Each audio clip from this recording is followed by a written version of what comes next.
Hi there, my name is Ben and I'm the youth advisor for Blackburn Diocese, and I have the great privilege and joy of overseeing Abide.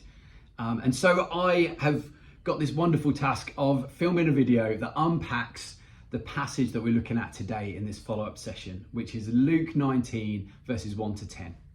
And this is where we see Jesus meeting Zacchaeus, who we understand is a very small tax collector, and changes his life entirely. So let me just unpack that a little bit more for you, and then I'll give you some stuff that I think this might be speaking to us about. Firstly, as I said, Zacchaeus is a short man, and he's struggling to see Jesus when he's coming into his town. And so we have this image of Jesus walking into the town along a road, and there's a sycamore tree, and Zacchaeus thinks, I want to see Jesus, so I'm going to climb this tree. And while he's doing that, Jesus looks up and he sees Zacchaeus, and he stops and he engages with Zacchaeus. He sees him and weirdly seems to know a lot about him, and then invites himself for tea that night. Now, as I say, Zacchaeus is a tax collector, and tax collectors at that time were people that collected taxes for Caesar, but on the flip side also added a bit more on so that they got rich themselves. So they were known for kind of conning people and robbing people. And so that's why people didn't like it. That's why they were kind of up in arms saying, no, why is he going to a sinner's house for tea? But what's amazing is what we see in this passage is that Zacchaeus meeting Jesus changes his life and changes how he's living and how he's approaching it. In that moment, he pays people back. And then he says, if I've cheated someone, I'll pay them back 4 times. Well, that is actually a commitment that he's going to keep working, and the money that he earns, he's going to basically give away. His life has completely changed. And right at the end of this short set of verses, what we see is it says that Jesus came to seek and to save the lost. Now, who does that mean? That literally means anyone that doesn't know him. That might be our friends that appear to have the greatest life entirely, or it might be the person that we walk past who's homeless in town every time we're there.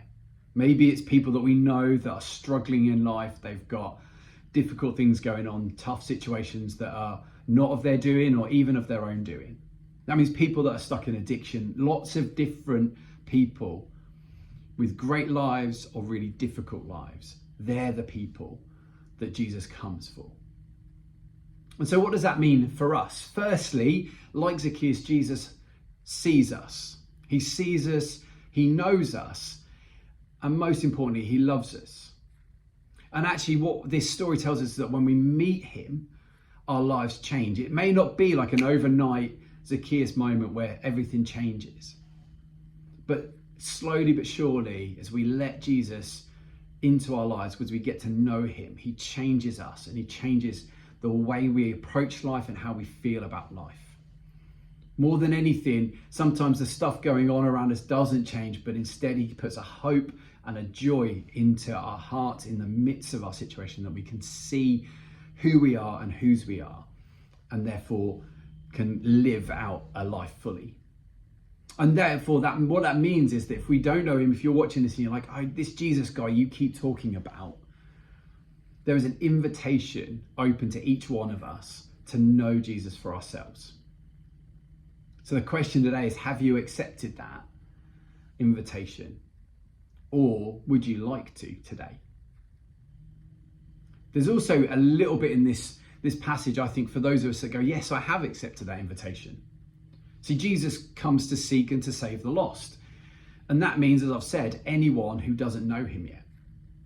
And Jesus wants to meet everyone and for them to know his love. So our job as followers of Jesus is to help others to meet him.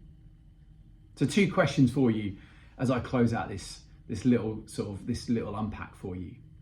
Who do you know that needs to meet Jesus today? Maybe you're sat next to them. Maybe it's someone at school. Maybe it's someone you see on a regular basis. Maybe it's someone in your family. And second question, how can we help others to meet Jesus? Does that mean us being bolder? Does it mean us changing some of the things that we do?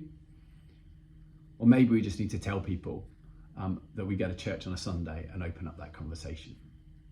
I'm going to leave that with you. You guys can chat about that in your groups. Thank you for listening. Hope to see you at Abide next year.